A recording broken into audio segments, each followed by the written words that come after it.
Muy buenas tardes, chicos. Sí, otro profe.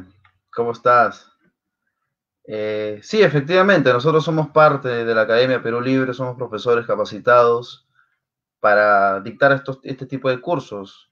Bueno, me voy a presentar, chicos y chicas, alumnos. Mi nombre es Luis Miguel Trinidad Abarca, soy abogado de profesión, vengo a suplir al profesor Héctor Calderón.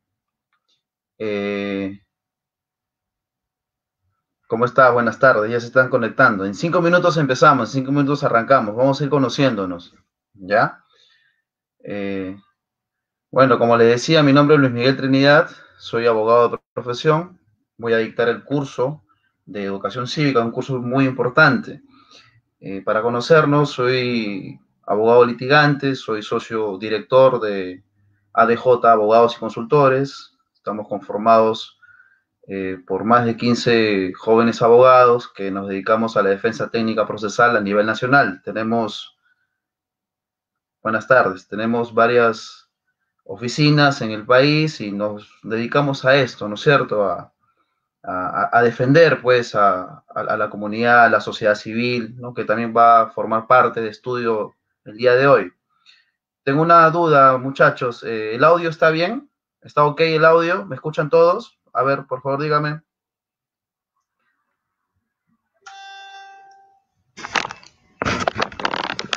En unos minutos arrancamos ya la clase.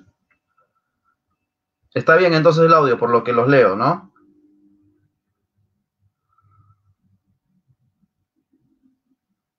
Buenas tardes, Areli Cifuentes. Ya se van conectando. Perfecto, perfecto, muy bien. Arrancamos en unos minutos para que más alumnos se vayan sumando a esta página. Perfecto, muy bien. Perfecto. El día de hoy, chicos, vamos adelantando, vamos a hablar un poco apartándonos un poco del sílabus, vamos a hablar también un poco de filosofía. Es muy importante el tema, porque el tema es sobre la ética, ¿no es cierto? Ética y los gobiernos. Y hablar de filosofía respecto a ética, respecto a moral, respecto a los partidos políticos, a los gobiernos que tenemos los últimos 30 años en nuestro país, es muy importante conocer a nuestros precursores, ¿no es cierto?, que nos brindaron una vida entregada a la academia, entregada a la universidad, y eso tenemos que nosotros conocer un poco siquiera. Yo me imagino que en su curso de filosofía ya su profesor les habrá explicado estos temas de manera óptima, ¿no es cierto? Entonces, pero igual nosotros vamos a dar algunos matices por ahí, unas pinceladas, para siempre tenerlos en cuenta. En unos minutos ya vamos arrancando, porque hay compañeros, hay alumnos que me están escribiendo al WhatsApp diciéndome que les espere unos minutos más para ya arrancar con fuerza. La clase es de 5:30 hasta las 7 de la noche, ¿no es cierto? Así que yo también he venido apuradísimo porque vengo del trabajo y obviamente a cumplirles a ustedes, a conocerlos a todos, ¿ya? En el Facebook me pueden encontrar, acá yo lo voy a poner en mensaje, y también de mí, efectivamente, ¿ya? Y de la asociación donde trabajamos.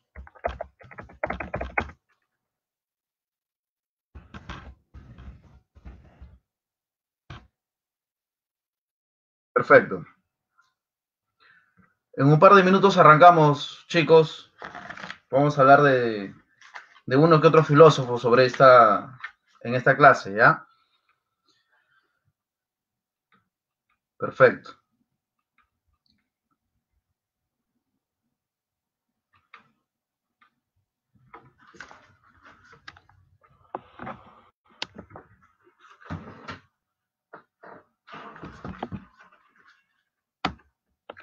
Buenas tardes, Isaac. Ya se van sumando ya.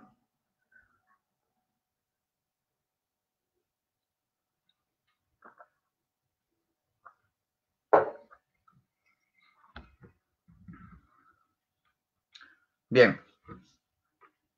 A ver. Buenas tardes, Isaac David.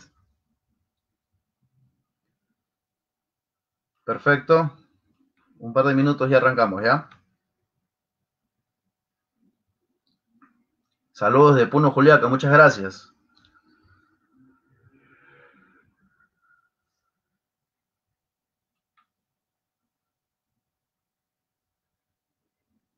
Buenas tardes, Destiny y Nicole. Ujú.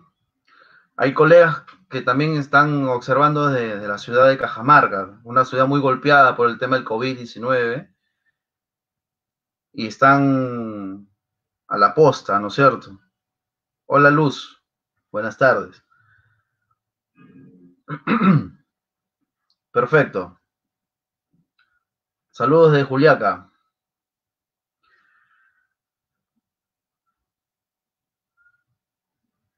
Ujú. Sí, no hay problema. El material le vamos a enviar. A mí me gusta trabajar mucho con imágenes, así que vamos a tener más imágenes que letras, ¿ya? En mi profesión, yo como abogado, los que chicos que recién están ingresando, soy abogado de profesión, siempre jugamos en las audiencias más con imágenes que con letras, ¿ya? Así que sí, Karen, vamos a mandar, yo les doy mi palabra que este material los voy a subir de todas maneras, ¿ya? Pero les digo de que más son más imágenes que letras, ¿ya? Muy bien, arrancamos, ¿ya? A ver, les voy a mandar, ya, ahí van a tener las imágenes, me van a seguir, ¿ya? Hola Juli Mendoza González, un fuerte saludo. Ok, arrancamos. Ya chicos, muy buenas tardes. Soy Luis Miguel Trinidad Barca, voy a ser su profesor en esta semana 8. Vamos a tocar un tema bastante álgido, ¿no? Para los tiempos que estamos viviendo. Y vamos a hablar justamente sobre ética y los gobiernos, de acuerdo al sílabo. Nosotros vamos a respetar al sílabus, lo que ustedes ya vienen manejando durante todas estas semanas de estudio, ¿no es cierto? Que esto es muy importante, tocar y saber qué es la ética, qué es la moral, ¿no? Cómo la ética se comporta a través de estos gobiernos de los últimos 30 años que hemos tenido, ¿no es cierto? Entre otros aspectos que vamos a tocar. En fin, ya. La ética en las diversas actividades sociales y económicas. ¿Qué es la ética? ¿Ya? Bueno, según la DRAE y según la diapositiva, ética dice que es el conjunto de normas, ¿no? Morales, que rigen la conducta de la persona en cualquier ámbito de la vida. Eso es lo que dice el diccionario, ¿no es cierto? Ámbito de la vida, por ejemplo, desde el punto de vista profesional, cívico, deportivo, laboral, familiar, amical, etcétera. Eso es el concepto directo de lo que nos emite la DRAE, que es el diccionario de la Real Academia Española, ¿no es cierto? En este de aquí, en este concepto, coge a la ética es el género y la moral es la especie. Es decir, la moral forma parte de la ética. ¿Ética y moral es lo mismo? No, ¿no es cierto? ¿Por qué? Porque ética es parte de la filosofía, fíjense, ¿no? Y vamos a discutir también respecto a lo que significa la moral, ¿no? La moral mucho tiene que ver con el tema de la regionalización, o sea, del territorio, del lugar donde cada persona o cada ciudadanía se encuentre, ¿no es cierto? Porque lo que es moral en los países occidentales o en los países que tienen costumbres occidentales, por ejemplo, como gran parte de América Latina, lo que es moral aquí, en otras partes del territorio mundial, no es moral, ¿no es cierto? Vamos a dar unos ejemplos en un momento. Bueno, la etimología está también dentro de la diapositiva, ¿ya? Como lo podemos observar, ética viene del griego ethos, ¿no es cierto? Ahí lo van a poder ver, ¿no? Que significa, ¿no? La manera de hacer o adquirir las cosas, ¿no? Una costumbre, un hábito, en fin, ¿no? Y que se refiere a la rama de la filosofía que estudia la moral, como lo hemos dicho hace un momento, ¿no? Y la manera de juzgar a la conducta humana, fíjese. El precursor lo vemos ahí, es el filósofo griego Aristóteles, ¿no? Que vamos también a tocar su punto de vista respecto a la ética de la perspectiva aristotélica, ¿no es cierto? Aristóteles para nuestra carrera, para el derecho, precisa de que la teoría de la hermenéutica, ¿no es cierto? De la interpretación de las cosas, la interpretación de las normas, de las leyes, cosas por el estilo, ¿no es cierto? Del comportamiento de la sociedad, de la idiosincrasia, la hermenéutica. Eso que nosotros en nuestra profesión aplicamos, ¿no es cierto? La interpretación de. la interpretación de algo, de la cosa, ¿ya? En nuestra carrera es muy importante porque, por ejemplo, las leyes no están hechas solamente para leerlas, para aplicarlas en un determinado caso, ¿no? Sino las leyes están hechas para interpretarlas, porque lo que era permitido ayer, hoy, por ejemplo, se pudo convertir en un delito, ¿no es cierto? Esa es la hermenéutica, la interpretación de qué, de algo, ¿no? De las cosas. Y bueno, la ética para Aristóteles básicamente es dentro de la felicidad, ¿no es cierto? O sea, Aristóteles habla mucho del tema de la felicidad, una filosofía un poco más utópica, ¿no? Será por los años que de repente, o por la época que él ha estado, ¿no es cierto? Él hablaba mucho respecto a la felicidad, ¿no es cierto?, de las personas, que todo tiene que estar encuadrado dentro de la felicidad, ¿no? Lo ético tiene que significar felicidad, decía Aristóteles, ¿no es cierto? Él mismo determinaba que una acción es correcta siempre y cuando me haga feliz, ¿no? Por lo tanto, tenemos que procurar nuestra felicidad. Todo está dentro de la felicidad. Fíjense la utopía, ¿no? Y bueno, esa era la posición básicamente de Aristóteles respecto a la ética, ¿no? Y acá vienen dos brillantes, ¿no? Son dos mentes brillantes. Estamos viendo al lado izquierdo a Santo Tomás de Aquino, ¿no es cierto? Él, bueno, sabemos que nació en Italia, ¿no? En los años 1225 nació Santo Tomás de Aquino, ¿no? Bueno, él básicamente determinaba o conceptualizaba el tema ético, ¿no? De acuerdo a su propia filosofía que ellos manejaban o que ellos trabajaban en su momento, ¿no? Su filosofía moral, por ejemplo, se caracteriza por su racionalismo, ¿no? Eh, Intenta construir una moral absoluta, cimentada en la esencia inmutable de Dios, básicamente, ¿no? Y del hombre. Para Santo Tomás de Aquino había una relación dialéctica, chicos, ¿ya? Que era Dios y el hombre, ¿no? Hay una obra muy importante, y por no decir la principal de Santo Tomás de Aquino, que es la Suma Teológica, ¿no? En esta obra es donde Santo Tomás de Aquino propone su sistema ético, ¿no? Y se resume en estas cosas, chicos. Básicamente lo que dice Santo Tomás es, ¿no? El ser humano viene de Dios y hacia él volverá. Por consiguiente, el último fin, ¿no? Total y absoluto del hombre, ¿no? Es Dios, ¿no? O sea, de él vino y hacia él se va cuando se extinga, es decir, cuando muera. Todo es Dios para Santo Tomás. Inclusive en esta misma obra, él habla sobre 5 vías, ¿no? 5 vías, que seguramente ya ustedes la habrán tratado dentro de su curso de filosofía, ¿no? 5 vías de la existencia, ¿no? Del hombre, ¿no? Que es la vía del movimiento, de la causalidad, de la contingencia, grados de perfección y del orden del universo, dice Santo Tomás de Aquino en su obra Suma Teológica, ¿no? En conclusión, Santo Tomás relaciona el tema ético, ¿no? Enlazado entre el hombre y Dios, ¿no es cierto? Eso es lo que dice Santo Tomás de Aquino. Recuerden que su obra principal de Santo Tomás es Suma Teológica, ¿ya? Del italiano Santo Tomás de Aquino. Bueno, la pintura que ven al costado, ¿ya? Es Immanuel Kant. Immanuel Kant, ¿ya? El filósofo alemán, ¿no es cierto? Que nació en el año 1724, si no me equivoco. Sí, en 1724 nació Immanuel Kant. Muy estudiado en la Facultad de Derecho, ¿no? Nosotros en los círculos de estudios que armábamos en los primeros ciclos de la carrera, estudiábamos mucho, no todos lógicamente, ¿no? Pero sí un grupo de locos que andábamos por la universidad estudiando filosofía, estudiamos mucho a Immanuel Kant, ¿no? Y a Jean-Paul Sartre, ¿no? Y también al joven Marx, ¿no? Joven entre comillas. En fin, pero vamos a hablar también sobre Immanuel Kant, ¿no? Que nació en 1724 en Alemania, ¿no? Él es un capo en teoría filosófica, ¿no es cierto? Él escribió pues su obra cumbre, Crítica de la razón práctica y pura, ¿no? Otra de las obras que escribió fue Crítica del juicio, inclusive escribió también La metafísica de las costumbres, ¿no?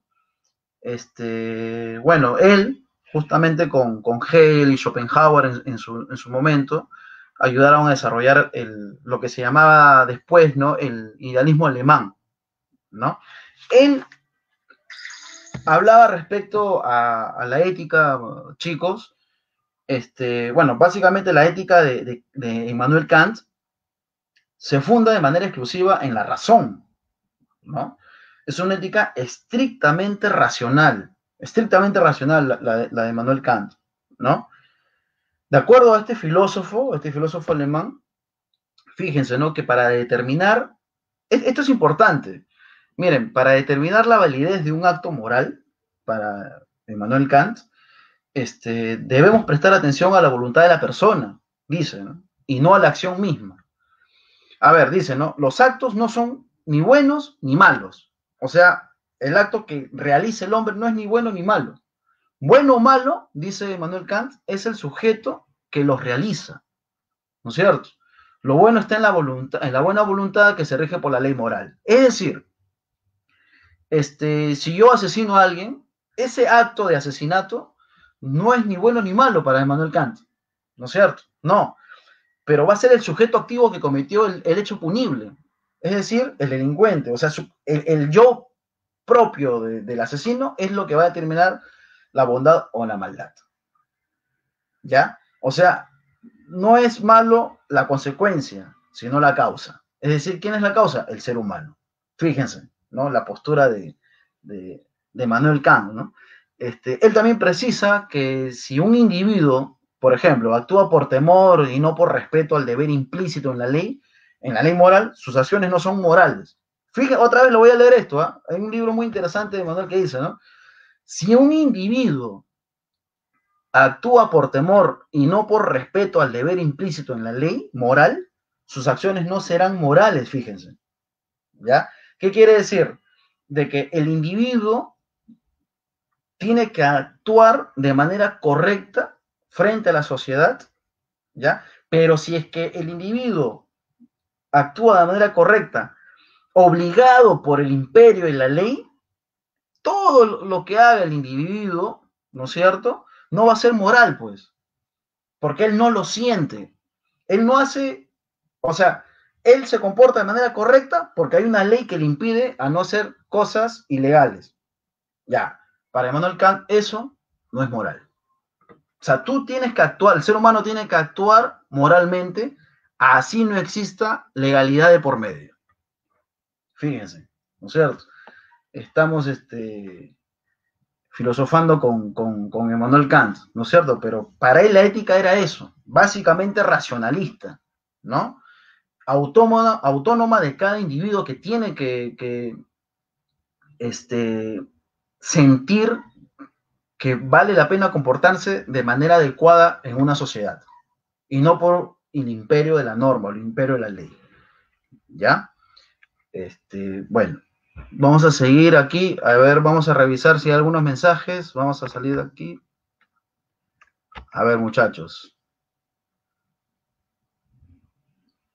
Sí, sí, tienes razón. Hoy es cívica, pero era importante determinar algunos puntos respecto a lo que es ético y moral, ¿no es cierto? No, educación cívica tiene que ver mucho con filosofía. Ya, muy bien. Vamos a finalizar, a hablar, pues, a seguir respecto a una disyuntiva eterna, que hasta ahorita no tiene no tiene respuesta, ¿no es cierto? Solamente hay teoría, ¿no? ¿A quién le damos la razón, pues, chicos? ¿A Rousseau o a Maquiavelo, ¿no? Rousseau decía que el hombre es naturalmente bueno, es la sociedad que lo corrompe. Mientras Maquiavelo dice que el hombre es malo por naturaleza, a menos que le precisen hacer bueno, ¿no? Bueno, vamos a cerrar este punto con un capo de capos, ¿no es cierto? Para mí, uno de mis mejores escritores, ya que es Jean-Paul Sartre, ¿no? El francés que nació en París en 1705 y murió, perdón, en 1905 y murió en 1980, ¿no es cierto? Él hablaba, bueno, él es uno de los precursores del existencialismo, ¿no es cierto? Y él hablaba mucho que la ética tiene que ser en mérito y en base a la conciencia y a la existencia del hombre, ¿no? Como buen ateo era su posición. Él es todo lo contrario a Santo Tomás de Aquino, ¿no? Él hablaba respecto a la ética, que el hombre tiene que renunciar a mil cosas paganas para dedicarse básicamente a transformar el mundo, ¿no es cierto? Eso es lo que era Sartre, ¿no? Su obra cumbre, El ser y la nada, ¿no es cierto? La náusea, un buen libro. Fíjense que Jean-Paul Sartre fue el que rechazó en 1964 el Premio Nobel de Literatura, ¿no? Él decía de que estos premios burgueses no dignificaban la verdadera obra de un filósofo, de un escritor, de un literato, ¿no? O sea, Jean-Paul Sartre era seguidor, por ejemplo, de la Revolución China a cargo de Mao Zedong, él inclusive, ¿no? A la vez que rechazó el Premio Nobel de Literatura en el 64, él se dedicaba a vender inclusive panfletos de contenido maoísta en París, ¿no? En Francia, fíjese, ¿no? El nivel de, de humildad, de sencillez, ¿no? Que tuvo Jean-Paul Sartre, ¿no? Rechazando un premio Nobel y a la vez vendiendo revistas o panfletos de contenido revolucionario, por decirlo de alguna manera, en las calles de París, ¿no? Al lado de sus jóvenes estudiantes. Era admirador básico de la Revolución Cubana, ¿no? De Fidel, ¿no? Del mismo Che Guevara, ¿no? Era muy admirador de estos personajes. En fin, él para la ética, para Jean-Paul Sartre era básicamente eso, ¿no? Que era todo dentro de la existencia del hombre, o sea, la esencia del hombre es su existencia, decía Jean-Paul Sartre, ¿no? Un capo, Jean-Paul Sartre, uno de mis mejores, de mis autores favoritos, ¿no es cierto? Él tiene un libro muy bueno que en 1944 lo escribió respecto a la guerra, a la Segunda Guerra Mundial. Él vivió básicamente todos los albores de la Segunda Guerra Mundial, ¿no? Por eso escribió un libro que se llamaba Reflexiones sobre la cuestión judía. Él tiene una frase respecto al tema. Él decía que si el judío no existiera, el antisemita lo inventara. Increíble, Jean-Paul Sartre. En fin, ser sartreano es estar siempre en la vereda de enfrente, decía Eduardo Brunner. Bueno, ya para entrar al mundo cívico, ya que me están reclamando mundo cívico, seguimos aquí respecto a la ética en la vía política. Estos angelitos que vemos en la diapositiva, ¿no es cierto? Todo lo que hemos hablado, chicos, de estos filósofos, ¿no? Tanto como Aristóteles, Santo Tomás de Aquino, como Immanuel Kant, ¿no? Rousseau, Maquiavelo mismo, y el maestro, la mente más brillante del siglo XX en Europa, Jean-Paul Sartre, todo lo que hemos hablado, lo que ellos han esforzado en explicarnos sobre ética, fíjense que estos personajes que están aquí, ¿no? En 30 años lo destruyeron, lo desnaturalizaron, lo vilipendiaron de una forma tremendísima, ¿no? Ética en la vida política es eso, ¿no es cierto? Entonces, ¿qué ha provocado? Que la corrupción se haya institucionalizado en nuestro país, ¿no? Los últimos 30 años han demostrado eso, ¿no? Que los que nos mentían, habían presidentes que nos mentían diciendo de que Perú estaba a punto de ser un país del primer mundo, ¿no? Y fíjense la pandemia, ¿qué ha hecho? La pandemia ha desnudado la precariedad en la salud, ¿no? En la salud. Entonces, todo lo que se habló, a ver, vamos a leerlos.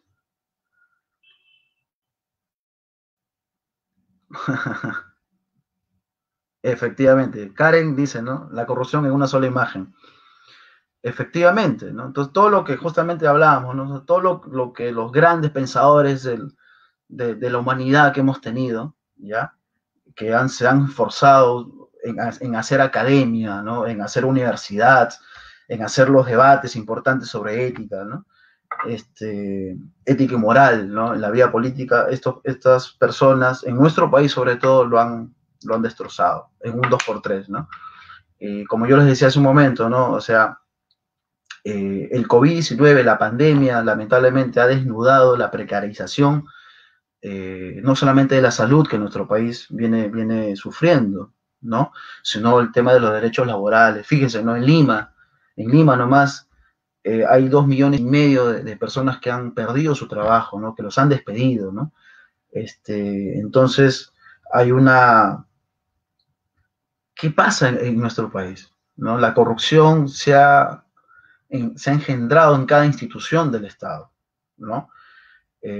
Hoy día, en la madrugada, en la madrugada de hoy, no le han dado el voto de confianza, por ejemplo, a Pedro Cateriano, quien era el primer ministro, ¿no es cierto? Nos levantamos, prendo la tele a las 6:30 de la mañana, que me levanto todos los días, y lo primero que veo es, no le han dado el voto de confianza. Peleas entre neoliberales, decimos algunos abogados que nos dedicamos también a las actividades políticas, ¿no? Peleas entre neoliberales, ¿no? El gobierno, lamentablemente, de Vizcarra, un desastre en la actuación en la lucha contra la pandemia. Miren, tenemos ya extraoficialmente más de 50.000 muertos, ¿no? Casi 1 millón de personas infectadas, ¿no? Pero bueno, entonces, justamente tomando la palabra, el mensaje de Karen Quisicola, la corrupción en una sola imagen, efectivamente, ¿no? O sea, es ético para nada, ¿no es cierto? Ya ellos han olvidado del tema de la ética, o sea, Odebrecht se ha encargado de corrompir, ni siquiera yo creo que los ha corrompido, ellos, como dijo mismo Jorge Barata, yo no los he corrompido, ellos ya eran corruptos, ¿no es cierto? Yo lo único que le he hecho es darles dinero para que me den la buena pro de algunas concesiones, ¿no? Del gobierno, ¿no? O sea, ellos no se los corrompen, ¿no? A diferencia de lo que planteaba Rousseau, ¿no es cierto? O sea, el ser humano nace bueno, es la sociedad que los corrompe, decía Rousseau, ¿no? Y bueno, es una teoría, ¿no? Es tan importante conocerlo, conocer también lo que pensaban nuestros antepasados. Ya, vamos a continuar con el sílabus, chicos. Efectivamente, ¿no? Esta es otra imagen que tanto la derecha como la izquierda entre comillas, ¿no? O un sector de la izquierda, como Susana Villarán y sus allegados, también han sido corrompidas por esta empresa, ¿no es cierto? Por Odebrecht. Susana Villarán confesó haber recibido 10 millones de dólares, ¿no es cierto? ¿A dónde quiero llegar yo? Que la ética no solamente ingresa al campo de los neoliberales, ¿no? No solamente ingresa a los partidos tradicionales de siempre, no solo ingresa a las caras políticas, a las caras más conocidas de la vida política de nuestro país, no, sino también ingresa, corrompe a las personas que hacen actividad política, haciéndose llamar de izquierda y procurando a la sociedad construir una nueva patria, un nuevo país, lejos de la corrupción, ¿no es cierto? Siempre trabajando dentro de los cánones de la ética, de la legalidad, en fin. Pero fíjense, también algunos sectores de la izquierda también han sido tristemente corrompidas, ¿no? Y la señora Susana Villarán va a tener que asumir pues, todo el peso de la ley, al igual que los demás que están allí, ¿no? Josimel Castro, que es ahorita colaborador eficaz y está prácticamente echando a todo el mundo, a todo el entorno. Ya dijo que inclusive la señora Marisa Glave recibió 60.000 soles por parte de Odebrecht. En fin, son cuestiones que ya se tienen que investigar. Solo que es importante anotar, chicos, el tema de que la ética en estos grupos y personajes se ha perdido, ¿no es cierto? Y, profe, ¿cuál es la diferencia entonces entre ética y moral? Yo con unos ejemplos nada más le voy a manifestar esa diferencia, ¿no? Por ejemplo, ¿no? Aquí, bueno, los países que tienen costumbres occidentales, ¿no? Como Perú, como otras partes de América Latina, este, eh, por ejemplo, el uso aquí las mujeres cuando se van, las señoritas, ¿no? O cualquier edad, se van a la playa, se van a la piscina, se van con su ropa de baño, con su bikini, lo cual a mí me parece absolutamente eh, normal, ¿no es cierto? Pero si es que no, las mujeres, por ejemplo, ¿no? En Medio Oriente, eh, ven a una mujer en una playa o una piscina, en un lugar abierto, un lugar público, una mujer occidental no usando, por ejemplo, el yihad, ¿no es cierto? Para ellos es inmoral, ¿no? O sea, no, es incorrecto, es inmoral, es antiético, ¿no es cierto? Fíjese, ahí la moral tiene que ver mucho con el tema de territorio, con el tema de costumbres, con el tema de idiosincrasia, ¿no es cierto? El pensamiento colectivo de una determinada sociedad. No es lo mismo la mujer occidental que las costumbres de una mujer de Medio Oriente. Se respeta, lógicamente, ¿no? Para ellos es más que una costumbre, ¿no? Si es parte de una religión. Pero yo, a donde yo me quiero centrar es básicamente las diferencias, ¿no? Otra de las cosas, por ejemplo, chicos, respecto a la moral es, eh, habían algunas aldeas, algunas tribus de África, del continente africano, en donde el placer era considerado antiético, antimoral, ¿no es cierto? El placer sexual, ¿no? Y uno cuando, por ejemplo, aquí yo he leído hace unos días a una de las voceras de este grupo, Con mis hijos no te metas, ¿no? En donde dicen eh, que el acto sexual es solamente para procrear, ¿no es cierto? No para sentir placer. Si el que siente placer es un terruco, es socialista, es comunista, es marxista, ¿no? Pero no es cristiano. Fíjense, el pensamiento retrógrado, ¿ya? De algunos grupos en pleno siglo XXI, ¿ya? Entonces, fíjense, el acto sexual tiene que ser exclusivamente para reproducción. Nada más, dice estos grupos, la vocera de este grupo. Ya. Hace décadas atrás, había unas tribus en África que les cortaban el clítoris a las mujeres para efectos que no sientan placer en el acto sexual. Fíjense hacia dónde habíamos llegado en aquella época, ¿no? Y era esto un acto criminal, ¿no? Pero las mujeres, algunas, permitían esta aberración, ah, totalmente, ¿no? En fin, pero igual, yo cuando leo ese tipo de cosas de estos grupos, ¿no? Con mis hijos no te metas, ¿no? Que dice que el acto sexual solamente tiene que ser para fines reproductivos, wow, digo, entonces ellos aplauden lo que pasaba allá en las aldeas africanas, no todas, en algunas, respecto a esto, ¿no? Bueno, vamos a continuar con las diapositivas, chicos. Perfecto. Hasta allí hemos tocado el tema ético, el tema moral, ¿ya? ¿Alguna pregunta? Si tienen alguna pregunta, me la escriben, ¿ya?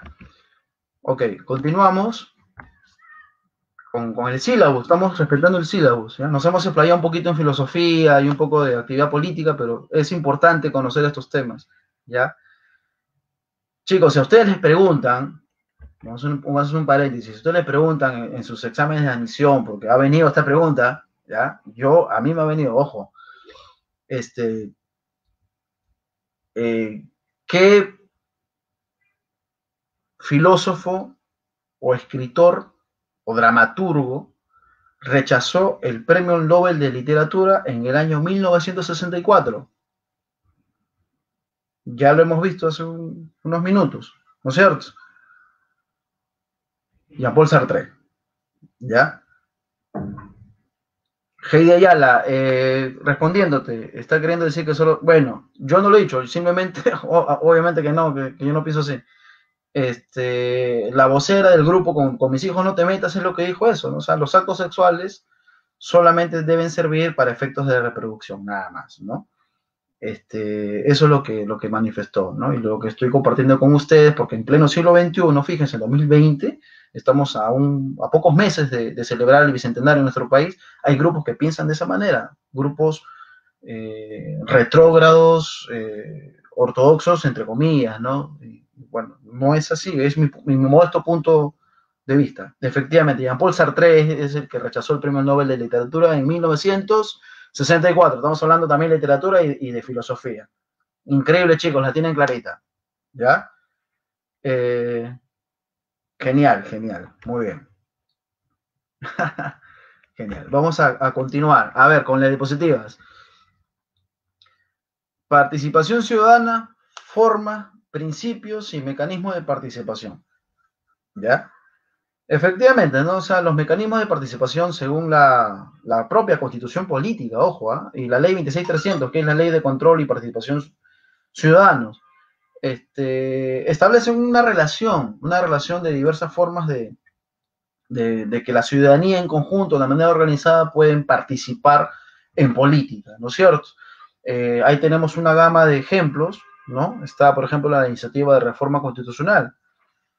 Y justamente ahí está la constitución que la tengo atrás, es la que precisa, ¿no? Ahora, por ejemplo, estamos viendo que, ya, perfecto. Ahora estamos viendo de que hay muchos partidos políticos y movimientos sociales y campesinos que están a favor de un cambio constitucional, lógicamente porque esta constitución, desde mi punto de vista, yo le digo, soy muy, muy honesto, este es mi punto de vista, les estoy compartiendo, esta constitución ha sido creada en un ambiente no democrático, ¿no? Ha sido, acuérdense chicos, el 5 de abril de 1992, ¿qué pasó? El 5 de abril de 1992, ¿qué pasó? El autogolpe de Estado de Alberto Fujimori y Vladimiro Montesinos, ¿no es cierto? Ya, perfecto. Entonces, ¿qué se instala allí? Vamos a hablar técnicamente. Lo que se instala allí es una dictadura, ¿no es cierto? ¿Por qué? Porque se cierra el principal, la principal institución que tiene por función interpretar la constitución política del Perú frente a cualquier vicisitud que haya ocurrido. ¿Ya? Cerró el Tribunal de Garantías Constitucionales. Ojo, antes el Tribunal Constitucional se llamaba Tribunal de Garantías Constitucionales. Entonces, el golpe de Estado del 92 que provocó el quiebre del orden constitucional. ¿Por qué? Porque no existía un tribunal que determine si ese golpe era válido o inválido. ¿No es cierto? Entonces, un gobierno de facto se creó. Se cerró el Jurado Nacional de Elecciones. Se cerró el Congreso de la República. ¿Ah?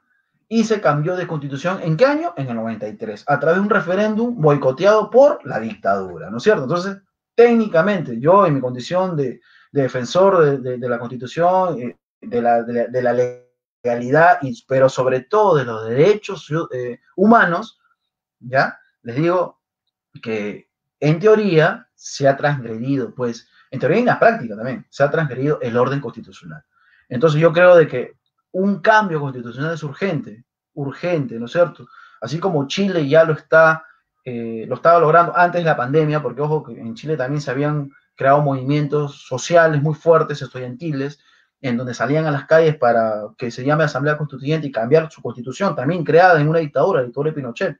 Aquí nosotros también, nosotros nos hemos organizado para, yo desde mi punto de vista técnico de repente, ¿no? Para tratar de cambiar esto, ¿no? El status quo de las cosas, ¿no? Porque eso es lo que se trata. Y hay partidos, por ejemplo, como Perú Libre, que yo aplaudo y felicito, y estoy muy de acuerdo, de que propone el cambio constitucional, ¿no es cierto? Básicamente los grupos de izquierda de este país son los que proponen ese cambio constitucional, yo aplaudo y apoyo, ¿no? En fin, esa es una forma, por ejemplo, ¿no? La iniciativa de reforma constitucional, prevista en el artículo 206 de la Constitución Política del Perú, ¿ya? Otra de las preguntas, un paréntesis, chicos, otra de las preguntas que le pueden venir en sus exámenes es, ¿cuántos artículos tiene la Constitución Política? Dale, 206. Cerrado. ¿Ya? Otro de las formas o mecanismos de participación ciudadana, ¿no? Es la iniciativa en la formación de las leyes. ¿Ya?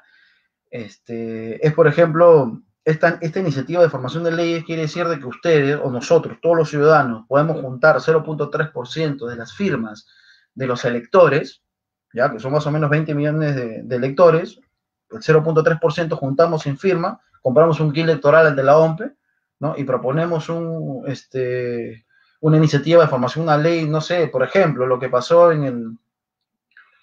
con los fonavistas, ¿no es cierto? Que se le vuelvan los fondos a los fonavistas, ¿no es cierto? Su dinero al fonavista. Y lograron, juntaron la firma, lo presentaron, se sometió a referéndum y la mayoría aprobó, o sea, votó para que se le devuelva el dinero a los fonavistas. Ya. Esa es una forma de iniciativa en la formación de las leyes, ¿no es cierto? Ya. Otra cosa, abajo, referéndum también. El referéndum es una consulta popular que se le hace a la ciudadanía frente a una iniciativa, ¿no es cierto? Ya. Esa es otra forma de participación ciudadana. Iniciativa en la formación de dispositivos municipales y regionales, lo que dice la Ley Orgánica de Municipalidades también, ¿no es cierto? También es una forma de participar, que la ciudadanía participe. La consulta previa, ya lo sabemos, ¿no es cierto? Lo que hemos tenido aquí. Bueno, yo tengo mis apuntes sobre esa situación, ¿cómo les puedo decir? Tengo en derecho lo decimos, tengo mis objeciones respecto a la consulta previa, ¿no? Que para mí, de la ley de consulta previa actual y el convenio 169 de la OIT, realmente no ampara el derecho de nuestras comunidades campesinas, de nuestras comunidades originarias, ¿no? Realmente no. Pero bueno, existe. Consulta previa. El Estado le consulta, si el Estado, por ejemplo, en Puno, quiere hacer un yacimiento minero nuevo, en una comunidad, por ejemplo, la Rinconada, donde hay 50.000 habitantes, y para eso los tienes que desalojar, los tienes que, ¿no?, trasladar o reubicar a otro lado, les tiene que hacer una consulta previa. ¿Ya? Pero esta consulta previa no es que tú vas y le preguntas y la ciudadanía dice, no, no quiero.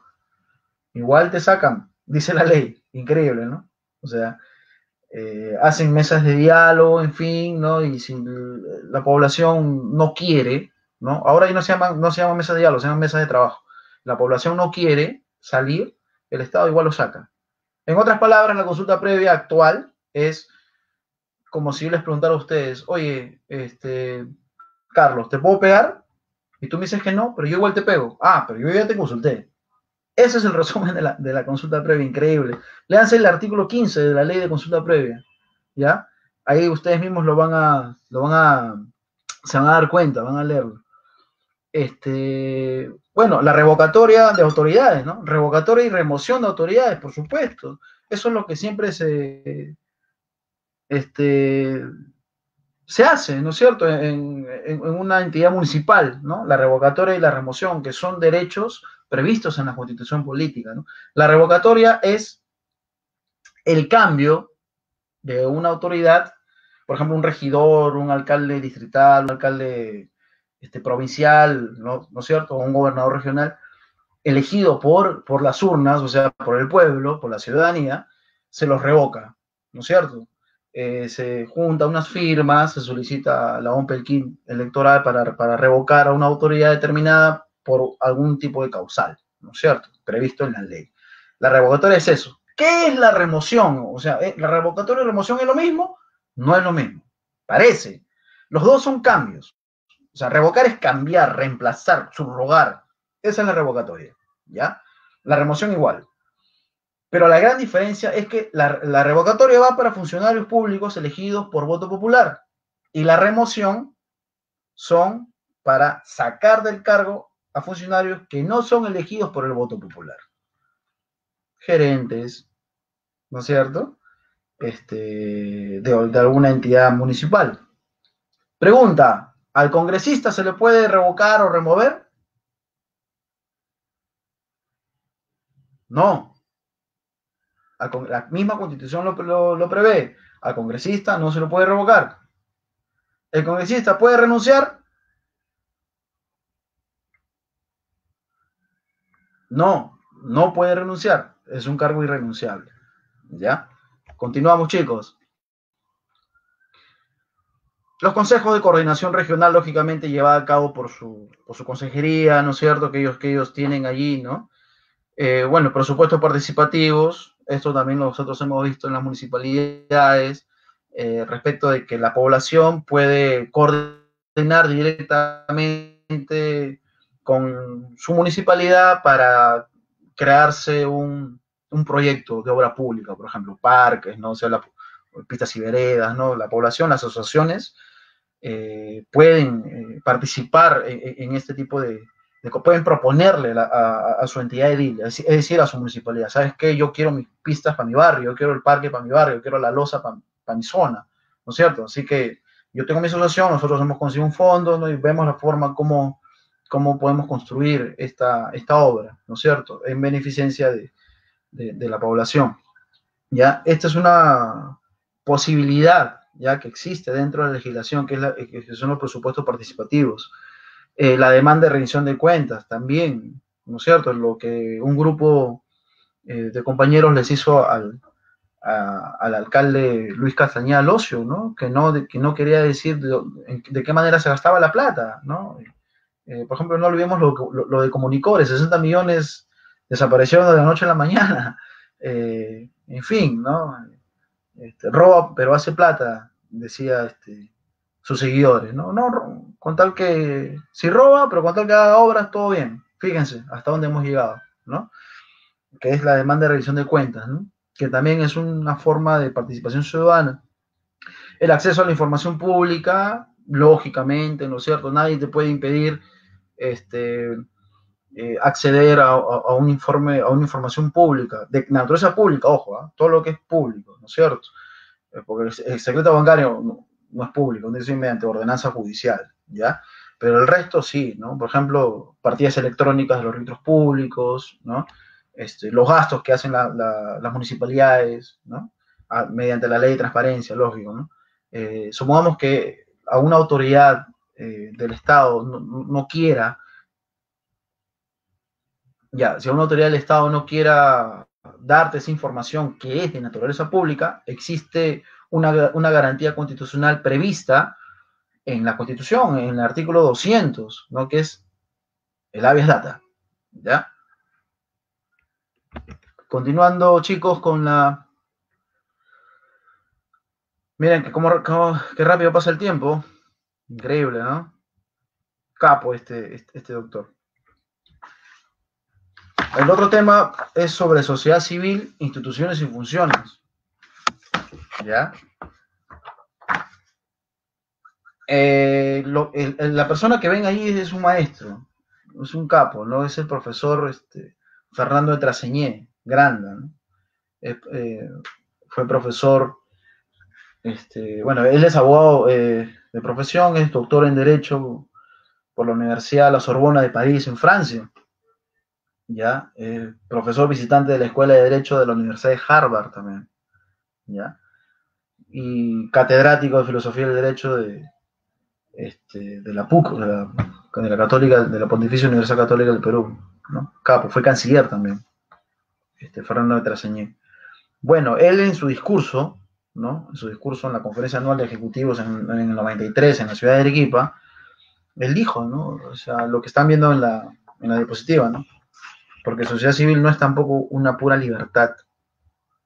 No es la sociedad de los hombres privados que actúan libres de toda traba, que se opone por antonomasia al Estado. Es algo más complejo que eso.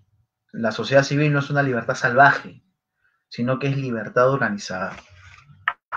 Él, el profesor Fernando Traseñé, al iniciar, chicos, al iniciar este discurso, habla sobre un tema histórico, ¿no? Y lo que seguimos viendo en la actualidad, en Europa. Él, por ejemplo, inicia diciendo, ¿no? En el siglo XVII, ¿no? el rey Luis XIV, el rey de Francia, expresaba en forma soberbia: el Estado soy yo. Y para este monarca, el Estado, por consiguiente, era el mismo, ¿no? Era como el sol, ¿no? Era el centro del universo. Esas mismas prácticas, chicos, ¿no? Esa misma perspectiva, ¿no?, del mundo que sentían los reyes de aquella época, en esos siglos, ¿ya? Si nosotros miramos así, despacito, miramos a Europa, se sigue dando. Todavía hay monarquía, todavía hay reyes que viven de los impuestos. Por ejemplo, el rey Juan Carlos y todos sus descendientes siguen viviendo de los impuestos que pagan nuestros hermanos españoles, ¿no es cierto? Absurdo, en pleno siglo XXI sigue existiendo monarquía, sigue existiendo reinado, y esto es completamente absurdo. Pero bueno, respecto a la sociedad civil, lo que precisaba el profesor Fernando de Traseñé, era eso. Fíjense lo que él también plantea respecto a lo que es sociedad civil, ¿no? Dice que sociedad civil no es tampoco una pura libertad, ¿no? O sea, lo que hemos leído, ¿ya? Eh, en conclusión, chicos, sociedad civil somos todos nosotros, ¿ya? Ahí quiero yo dar, jurídicamente hablando, algunas diferencias entre ellos, ¿no? Que es quiénes tienen capacidad de goce, quiénes tienen capacidad de ejercicio, ¿ya? Mi tía Reina Isabel, dice Ronald. Saludos, Ronald.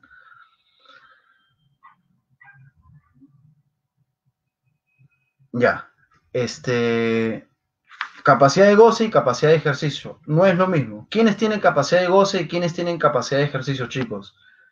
Bueno, capacidad de goce tenemos todos, ¿no es cierto? Desde el que nace, ¿no? Desde el que está en el vientre, dice la ley, que en el vientre, el feto, ¿no es cierto?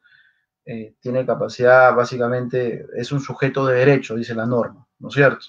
Naces, tienes capacidad de goce, ¿ya? O sea, goce de tus libertades, ¿no?, previstas en la Constitución.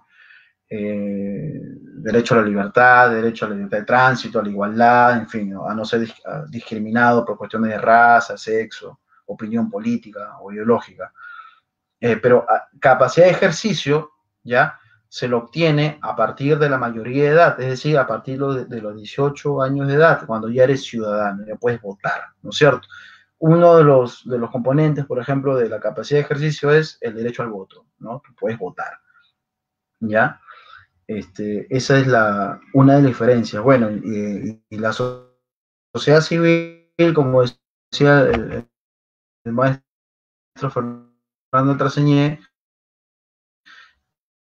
prácticamente somos todos, ¿no? Eso es lo que es básicamente la sociedad civil, ¿no?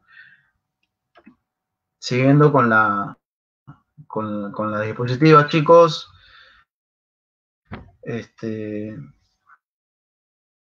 vamos a hablar también sobre el gobierno nacional,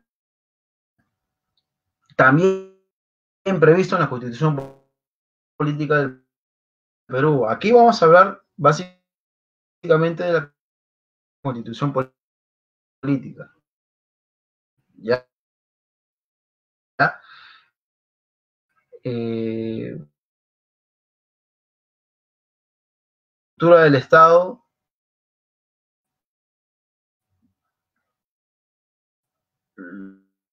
de acuerdo a lo previsto del artículo del 90 al artículo 199 del artículo, ¿no es cierto? El legislativo, efectivamente, eso, el Congreso del Pueblo, el gobernante está compuesto por la Nación, que es el legislativo, el Congreso de la República, ¿no?, 120 amiguitos que están ahí, ¿no? En ese tema, el ejecutivo, el conseguir, está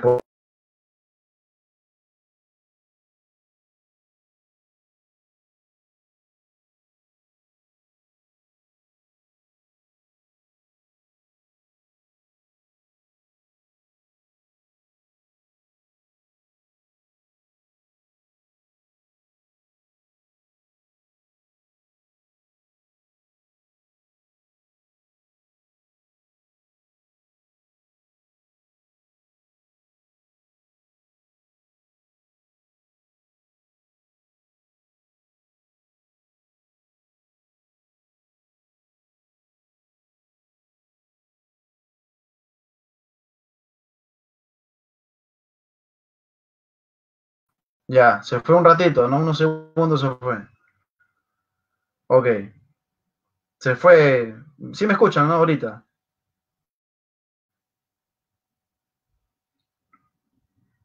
¿Seguimos?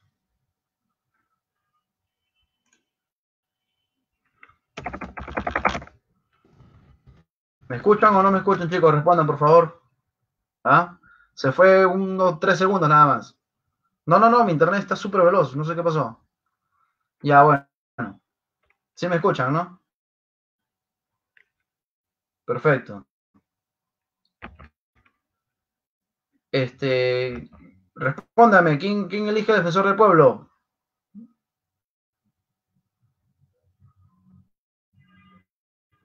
Ya, a ver,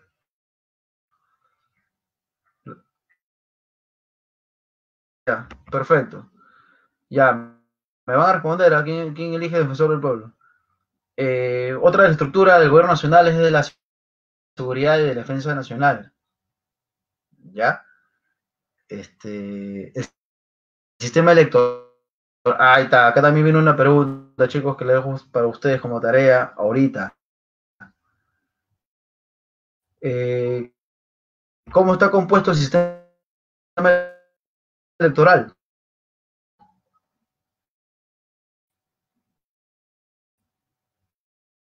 ¿Ya?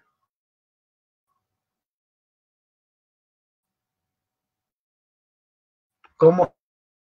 Ya, respondan. ¿Quién elige el defensor del pueblo y cómo está compuesto el sistema electoral? Bueno, yo le respondo. El defensor del pueblo elige el Congreso y está compuesto el sistema electoral en nuestro país por instituciones. ¿Ya? Prueba de León, la Oficina Social y el RENIC de Relén. Estas tres instituciones, respondiendo a sus preguntas, le digo respecto al aborto. El aborto, ¿por qué no se legaliza? Fíjense, yo les voy a decir lo siguiente. El aborto en nuestra legislación sí está establecido, ¿ya? ¿Qué es el aborto, chicos? El aborto es la interrupción del embarazo, ¿no es cierto? Entonces, nuestra legislación prevé el aborto. Entonces, si el aborto es la interrupción del embarazo, el aborto terapéutico sí está legislado y permitido por nuestra legislación sobre la materia en estos extremos, ¿ya? Siempre y cuando la vida de la madre esté en riesgo, esté en peligro, corra este tipo de situaciones. El médico, la familia tiene que elegir siempre a la madre, no siempre, ¿no? Pero eso es lo que técnicamente se manifiesta. Y abortar,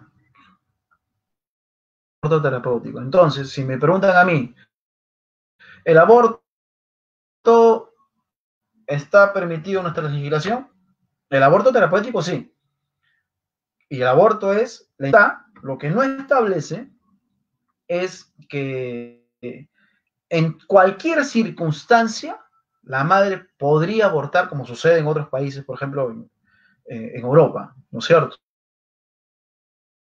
Eh, Ahí no, la legislación es muy cuidadosa y ha resuelto no permitir ello, ¿ya?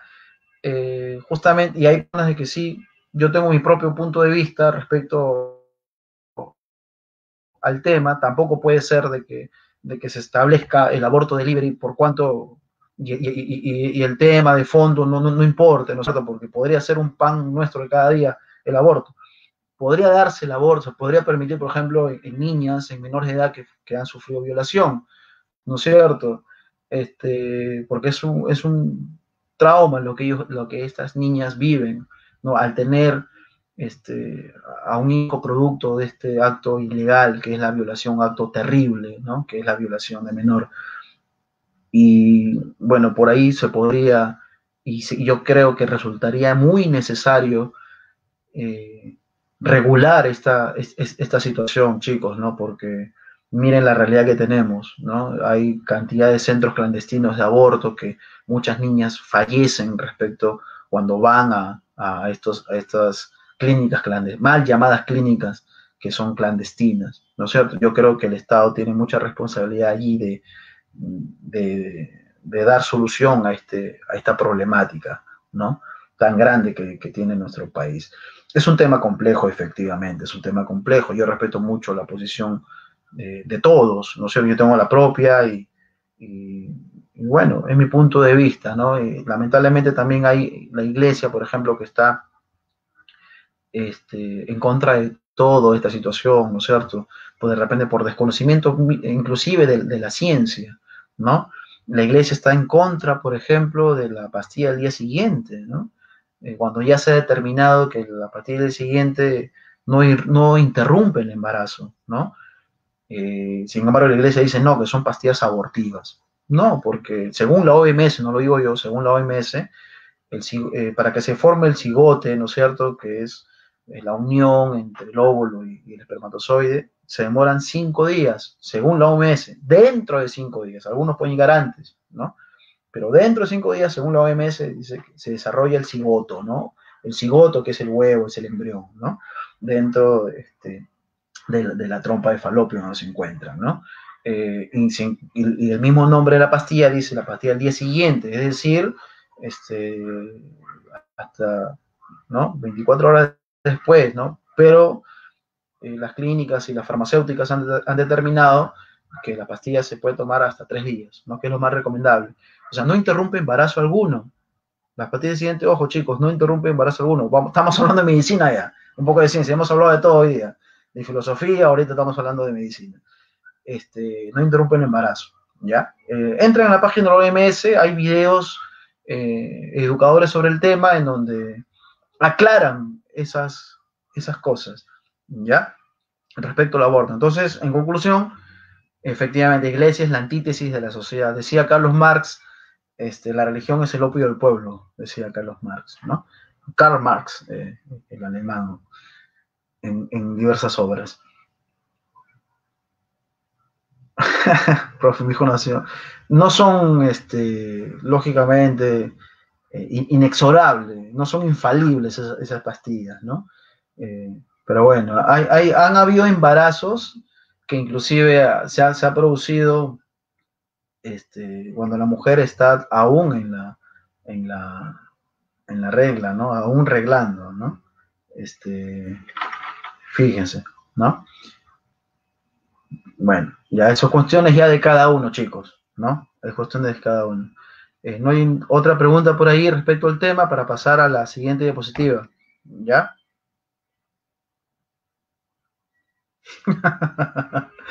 Ya, chicos, a ver, continuamos. Esto es respecto a la estructura del gobierno nacional, ojo, ahí hemos hablado, ¿ya? ¿Cómo se compone el gobierno nacional? Ahí está.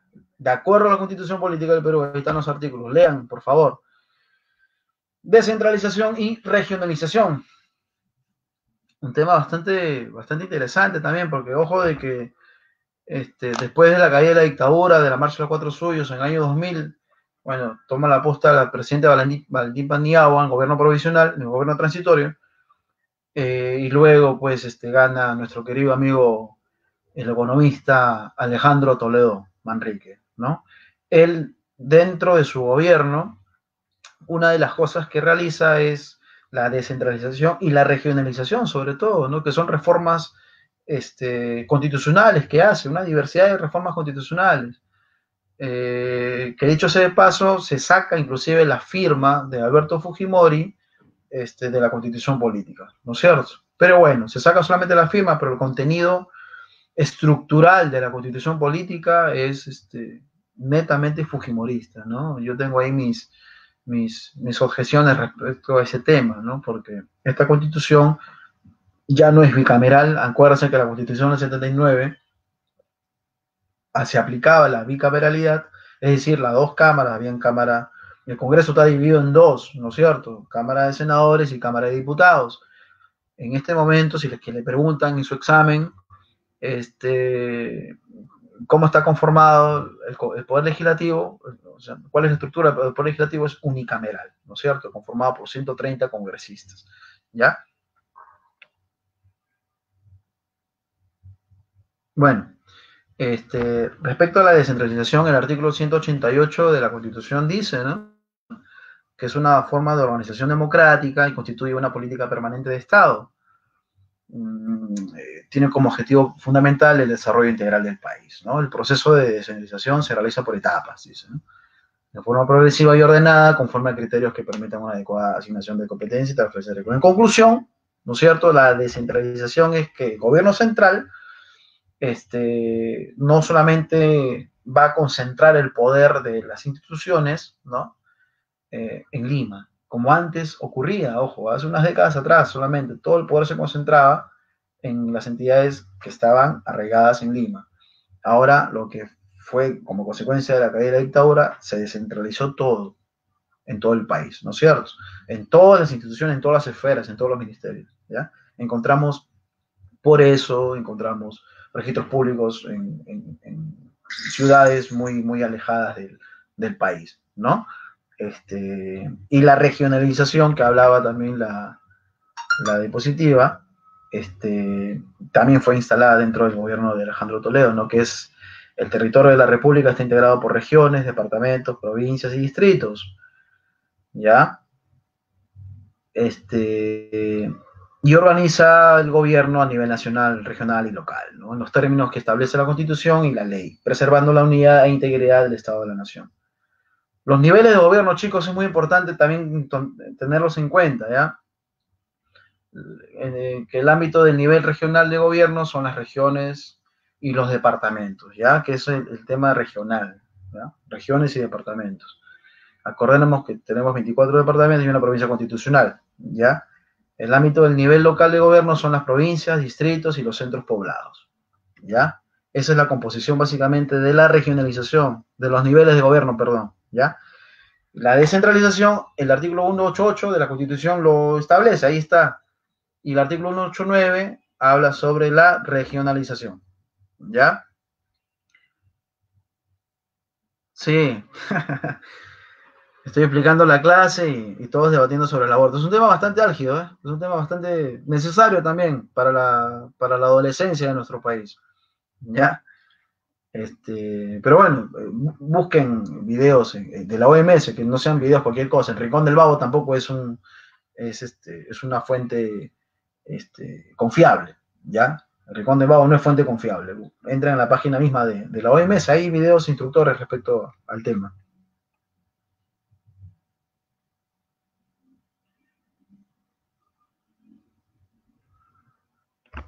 Vamos a continuar diciendo, ok.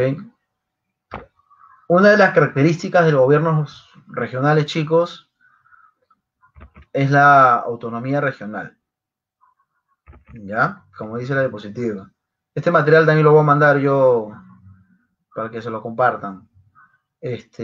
Autonomía regional, el artículo 191 de la Constitución precisa que estos gobiernos regionales tienen autonomía política, económica y administrativa en los asuntos de su competencia.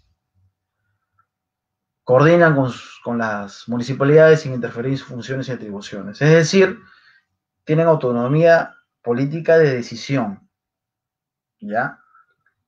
Ellos pueden generar su TUPA, que es el texto único de procedimientos administrativos, generan su TUPA y sus demás instrumentos de gobierno, ¿no? Sus instrumentos administrativos, ¿no es cierto? En donde van a especificar algunas situaciones, por ejemplo, el cobro de tasas, de contribuciones, ¿no? de algunos impuestos, del impuesto a la renta, en fin, ¿no? Entonces, eso es lo que va a determinar la autonomía de decisión que tienen estos gobiernos, ¿no? La diapositiva también precisa respecto a la estructura orgánica básica de estos gobiernos, la conforman el consejo regional, ¿no? Que son los regidores, ¿no? Como órgano normativo y fiscalizador, ¿no? El presidente como órgano ejecutivo y el consejo de coordinación, ¿ya? También forma parte de ello la sociedad civil, chicos. Esto de aquí, estos temas, yo les sugiero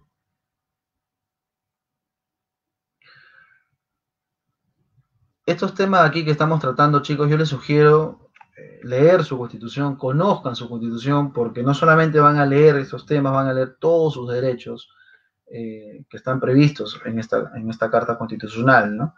Que si bien es cierto, ha sido pues creada una dictadura, no quiere decir de que de que no se la va a leer, al contrario, tenemos que conocerla, tenemos que conocer todos los mecanismos de defensa que tiene la ciudadanía, ¿no es cierto? Por ejemplo, ¿no? El artículo 200 habla sobre las garantías constitucionales, ¿no? Que es el habeas corpus, por ejemplo, ¿no? Que nadie te puede retener en un lugar, nadie te puede secuestrar, retener en un lugar, ¿no es cierto? De repente te detienen por delito flagrante, no te pueden tener encerrado en la carceleta por más de 48 horas, ¿no? O sea, ahí interpones tu demanda de habeas corpus ante el juez penal y procede de inmediato, ¿no? Entonces es muy importante conocer estos temas. Para los chicos que quieren postular para esta hermosa profesión que es el derecho, ¿no? Derecho y ciencias políticas, les va a ser muy útil, ¿no? Tienen que conocer a fondo la Carta Constitucional para que entiendan también el panorama político que está pasando actual. Ojo, el año pasado se disolvió el Congreso, Vizcarra cerró el Congreso. Algunos profesores de Derecho Constitucional dicen que fue de una manera indebida, que se creó una dictadura, en fin, ¿no? Pero otros, como Omar Cairo, profesor Omar Cairo, dice que no, la negación fáctica sí está prevista como acto jurídico. En fin, es muy importante conocer el Constitucional, chicos, les sugiero. Dígame con habeas data, ¿cuál es hay una pregunta o hay una... Yadira aquí no me ha puesto habeas data. Bueno, habeas data es una garantía constitucional prevista en el artículo 200 de la Constitución. ¿Ya? Es cuando una entidad pública o una entidad privada que hace, por ejemplo, como Edenor, ¿no? De que no te da acceso a una información de naturaleza pública, tú presentas todavía data y procedes, ¿no? Inmediatamente. Seguimos con las diapositivas, chicos, ya vamos terminando también. Bueno, los gobiernos locales son las municipalidades, pues, ¿no? Provinciales y distritales, ya lo sabemos, ¿no es cierto? No todos los gobiernos locales, que son las municipalidades, tienen el mismo número de regidores, ¿ya? Ni de gerencia, ni nada por el estilo. El número de regidores va a ser de acuerdo al número de habitantes, así como el sueldo de los alcaldes. Por ejemplo, el alcalde de Puente Piedra, a la fecha, no gana más de 10.000 soles mensuales, ¿ya? El alcalde de Lima no gana más de 16.000 soles mensuales, por ejemplo, ¿ya? Eso va a depender mucho del nivel de población, del número de población que tenga un determinado distrito, ¿ya? También las municipalidades provinciales y distritales pues tienen autonomía política de decisión, autonomía económica y administrativa, ¿no? De acuerdo a su competencia y de acuerdo a lo que determina la ley orgánica de municipalidades, ¿ya? La estructura la van a poder leer allí, ¿no? Que es básicamente, la conforman el Consejo Municipal, ¿no? Que son los regidores, ¿no? Por ejemplo, en Puente Piedra hay 11 regidores, ¿no? 11 regidores. Hay distritos que tienen 4 regidores, 3 regidores, en fin. Eso va a depender del número de su población, ¿ya? A ver, las competencias de las municipalidades están claritas, ¿no? Ustedes leen el artículo 195 de la Constitución Política, ahí van a ver, ¿ya? Que las competencias de los gobiernos locales es, bueno, aprobar su organización interna y su presupuesto, aprobar el plan de desarrollo local, ¿no? Administrar los bienes, rentas, como hemos dicho hace un momento, crear, modificar y suprimir contribuciones, en fin, organizar, ¿no? Planificar, fomentar, desarrollar las actividades, ¿no? Como en educación, salud, vivienda, saneamiento, medio, en fin, una serie de tareas tienen los alcaldes para hacer Sí, yo lo mando al grupo, no sé. Saludos a Puente Piedra, mi barrio. Yo estaba intentando hace unos años, postular también, pero no a la alcaldía de Puente Piedra, con este partido. Y bueno, pues ganó los que invierten millones y millones en campañas publicitarias, ¿no? Como Renán Espinosa, que es el hijo del alcalde. Fíjese que parece una monarquía lo que pasa en Puente Piedra, ¿no? Pero bueno, no vamos a hablar de temas políticos por este medio, solamente es un medio educativo. Pero chicos, ya se vienen las elecciones, piensen bien su voto. Ustedes a través del voto pueden pueden proponer mil cosas, ¿no es cierto? O sea, pueden construir un nuevo futuro para nuestro país, ¿no? Nosotros los jóvenes, me incluyo también, me meto ahí de Colón, ¿no? A ese grupo de juventud. Tenemos mucho por hacer, ya, mucho por hacer por este país. Fíjense que la pandemia ha desnudado la precarización de la salud, chicos. Y fíjense, nos han dicho de que todos andamos en maravilla. Perú el año pasado era maravillas tras maravillas, no había trabajo, había mil cosas, habían suficientes hospitales y escuelas. Y miren lo que pasó, lo que hacen con todo el dinero que tenemos, ¿no? Que nuestro país tiene. Lamentablemente hemos perdido familias, hemos perdido amigos, amistades respecto a compañeros, ¿no? Que han fallecido por esta terrible enfermedad, ¿no? Que se mueren en sus casas, que se mueren en la puerta de los hospitales.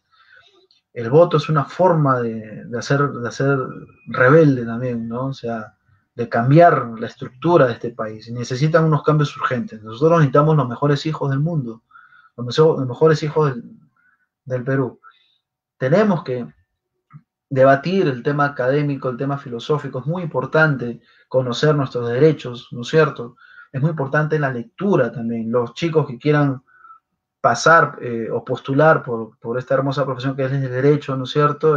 Se lee mucho, ¿no? Leemos mucho, pero hay bastantes colegas que han descuidado el tema, de repente, el tema de filosofía, de historia, ¿no? Tenemos que conocer nuestra historia para que no se vuelva a repetir la tristeza que hemos tenido en nuestro país.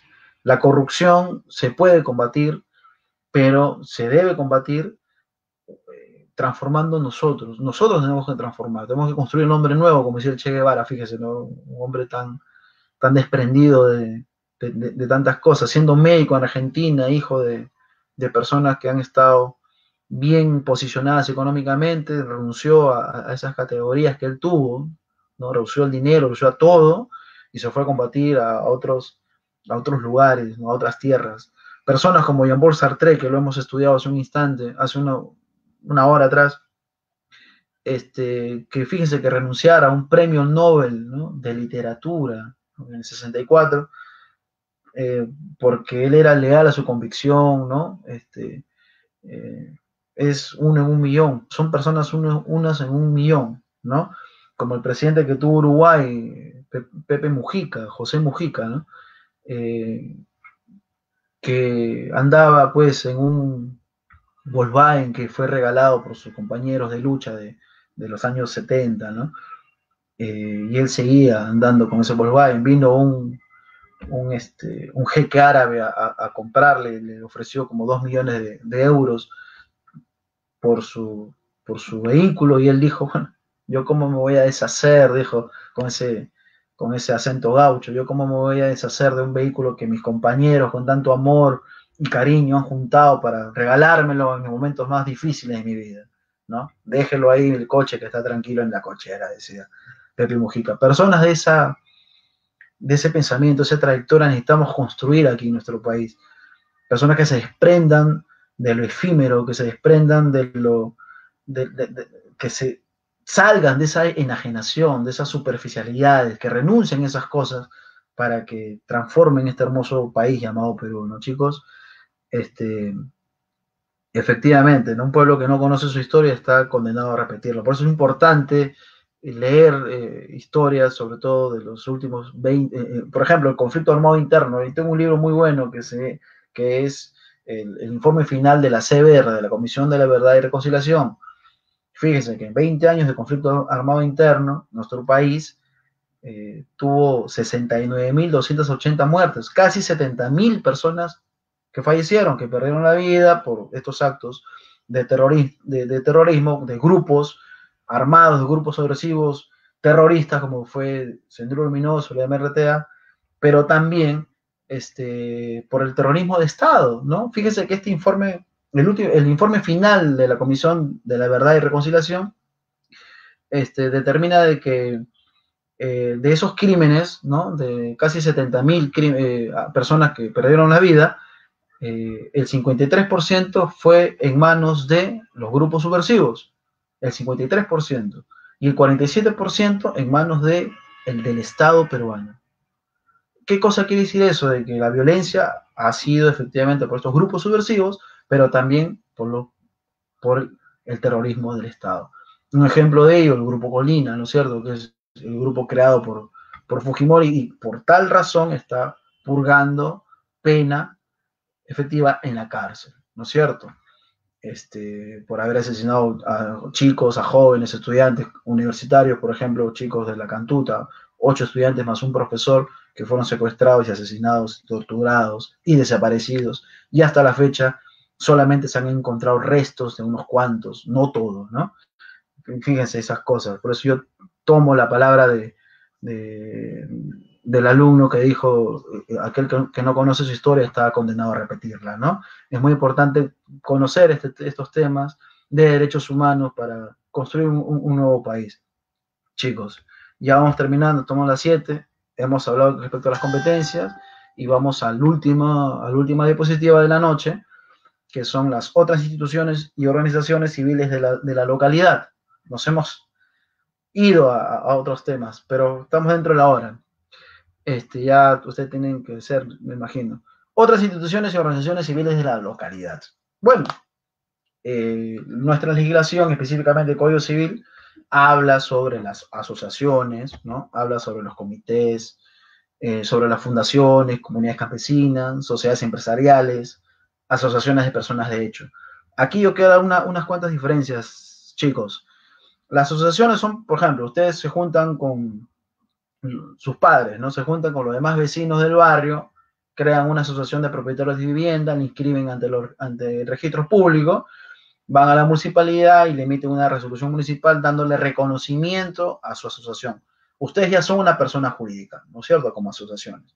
Lo mismo los comités. El comité, por ejemplo, el comité del vaso de leche, ¿no? Creado por ese gran alcalde y filósofo, no filósofo, sino gran maestro, por decirlo de alguna manera, don Alfonso Barrantes, ¿no? Frijolito, ¿no? Que creó los comités de vaso de leche, ¿no? Tan importante en nuestro país. El tema de las fundaciones también está previsto dentro de la legislación. Las comunidades campesinas, que no necesariamente tienen que estar inscritas en los registros públicos, ¿no? Hay comunidades campesinas que son enormes, por ejemplo, como el gremio cocalero, que es un gremio muy grande, ¿no?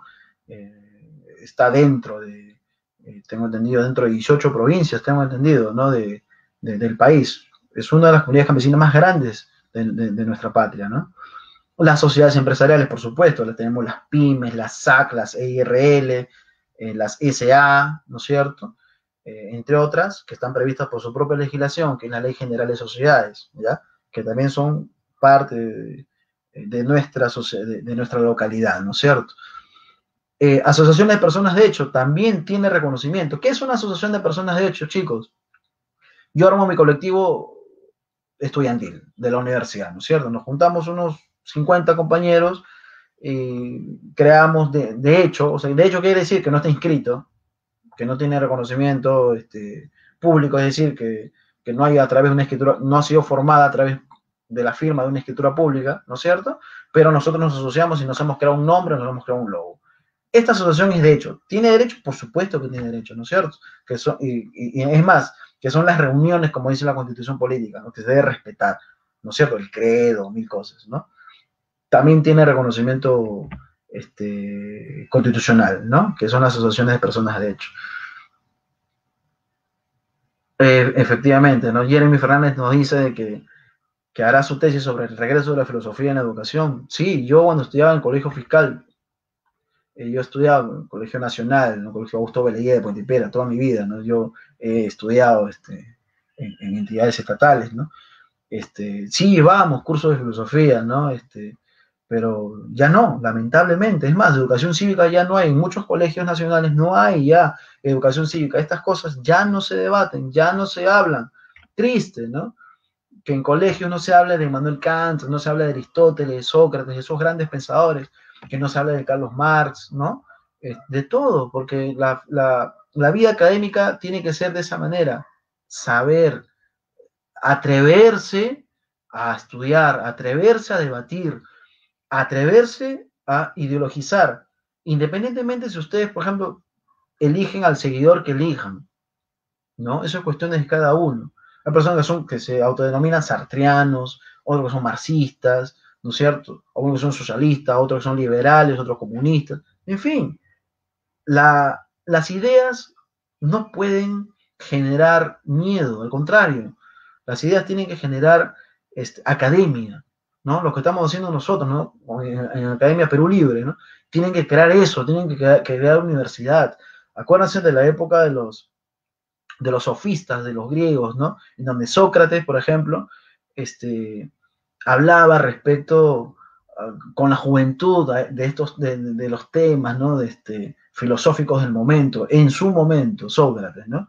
Que nunca escribió nada, pero pensó todo. Hay una frase de unos literatos que hablan respecto a Sócrates, ¿no? No escribió nada, pero pensó todo. Y eso, entonces, armemos la academia, chicos, lean mucho, para que conozcan el tema de educación cívica, tienen que leer la Constitución Política y también investigar, ¿no? Lean filosofía, lean historia, está ahí, el Internet ahorita es genial, ¿no? En Internet puedes encontrar, así como encuentras cosas malas, encuentras millones de cosas buenas, ¿no? Ese es el arte de investigar, chicos, el arte de interpretar las cosas, ¿no?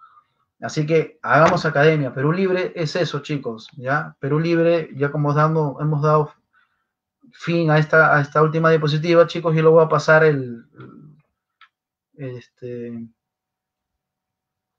la diapositiva, no, a ver,